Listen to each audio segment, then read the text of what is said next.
And so the closer you are to that quote unquote good running form pattern, the more efficient you will be and the less likely you are to get injuries.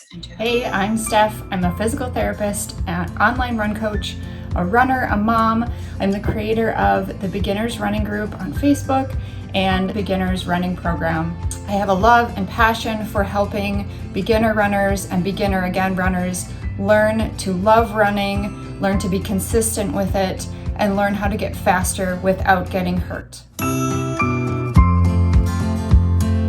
Running posture in general. So obviously we have just general posture. Good upright posture should not be, slouched forward like this. It should be good upright posture. And that should carry over with walking as well as to running. So here's just a kind of a visual of, a familiar kind of normal heel strike running pattern. And then transition to what we call quote unquote a good form, which is more of a forward lean. You're up tall but forward at the ankles. You're striking closer to your center of gravity. All of these things kind of play a role in injuries and efficiency. And so the closer you are to that quote unquote good running form pattern, the more efficient you will be and the less likely you are to get injuries and to have to see me in the clinic for a running injury. Here's kind of, again, what good form looks like. And anytime I learned about this in one of the courses I took, and I a lot of times will guide runners to watch this video on Moses Mosop.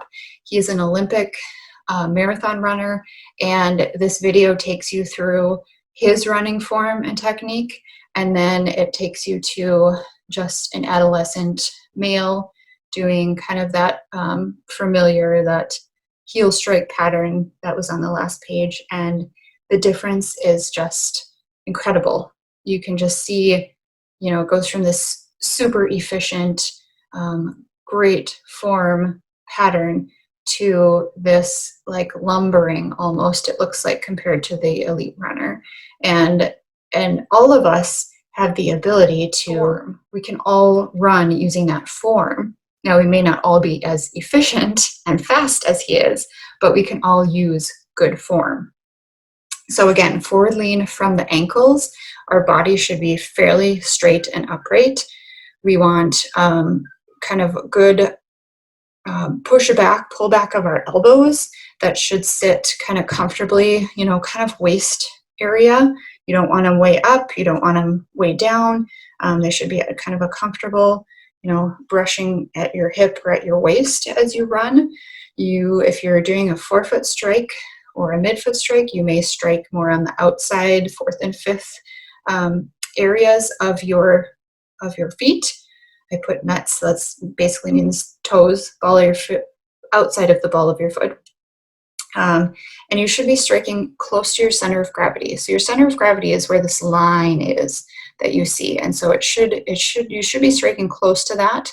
If not, you are adding more bounce and you're having to reach, and it's just not as efficient, and it's a lot more impact up through your legs and your joints, and that causes some problems. So try and keep it soft and quiet. You are moving with the ground. You are not beating the ground up.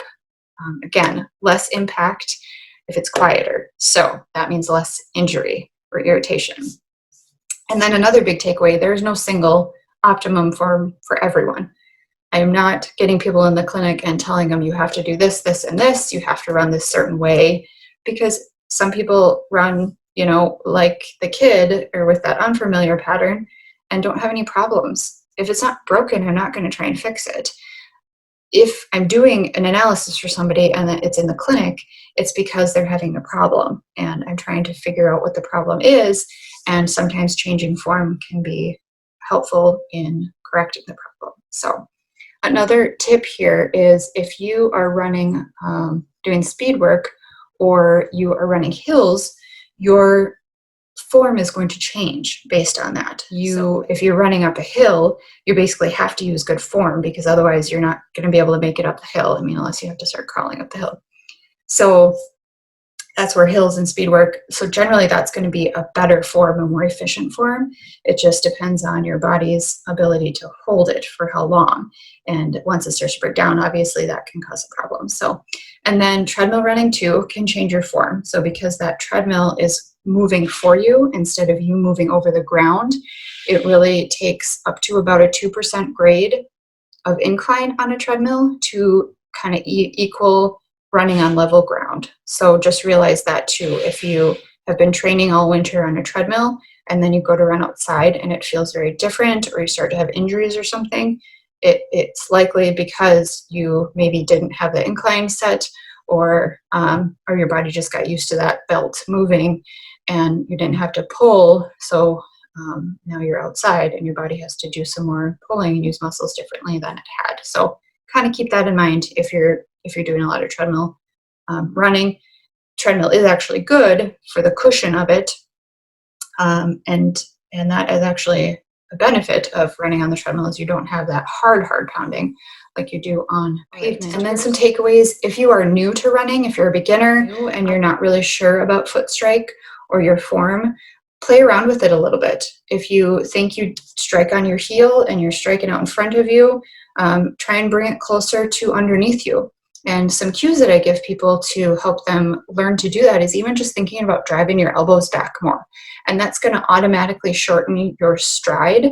And so your strike is going to be closer to the center of gravity. So experiment a little bit. Do what feels most comfortable to you. Again, not everybody should be a forefoot or a midfoot striker. A lot of people run with a heel strike and they don't have any problems. So I don't encourage everyone to change. If it's comfortable for you and you're not having to deal with injuries, then keep going with it. Make sure it's not making you excessively tired. Now, I will also say, as you're changing your form, if you are experimenting, you're probably going to get a little more tired, especially if you go to like a forefoot or a midfoot strike. Then your calves are going to be working more. So your calves are going to get a little tighter and more tired. So kind of just keep that in mind too. As you're changing things, your body is going to maybe be a little more tired, but as you find something that seems comfortable, it should not be very tiring as you get used to it. Yes, and find a pace that allows for that quick, light, short, quick steps. Make sure, if you're wanting to deal with cadence, then kind of the goal would be around 180 steps per minute. Some sources say that that's the most efficient steps per minute. Again, it's not for everyone, but if you are wanting some numbers to give you feedback and to work towards, you can use a metronome and find yourself getting up towards 180 steps per minute. And overall, just be patient with your body and yourself, because it takes time to change things if you are experimenting. So have some patience and give yourself time to adjust. I will use myself as an example. I'll give you a story. In the first running course, or first foot and ankle course I took, they talked about running and running form, and that's where I kind of learned about, if you are a heel striker, it's really a lot of impact on the knees. And so anyway, just taking that and kind of realizing that I was a heel striker, and I would change my shoes based on when my knees would start hurting when I was running. And so, like, learning all this stuff, I was like, okay, well, maybe I'll try this. Maybe I'll be my own guinea pig. And so I slowly, gradually, over probably 2 to 3 months, I changed my heel strike pattern to a forefoot strike pattern. And my calves were killer at first. They were not used to doing that. And so it took 2 to 3 months. I had to foam roll. I had to stretch out really good my calves because they were just really, really tight from it. But once I got used to it, after that kind of 3-month period of doing it on and off, I could wear like any shoe because I wasn't relying on the cushion of the shoe to cushion my knees. My calves, my muscles were doing it. I was running more efficiently, and I wasn't getting that impact up through my knees. And so to this day, I don't get that pain in my knees from, from striking like I did. So it's just kind of a cool like example for me that I like to tell people. So again, if it's not broken, if you're not having any problems, then don't worry about fixing it. But if you are having problems, or you're new and you're not sure how you should be running, or if you have good form or not, then you might want to kind of experiment a little bit and maybe have somebody take some videos of you so you can slow it down and see what you're doing. If you have questions, I can definitely look at your running form.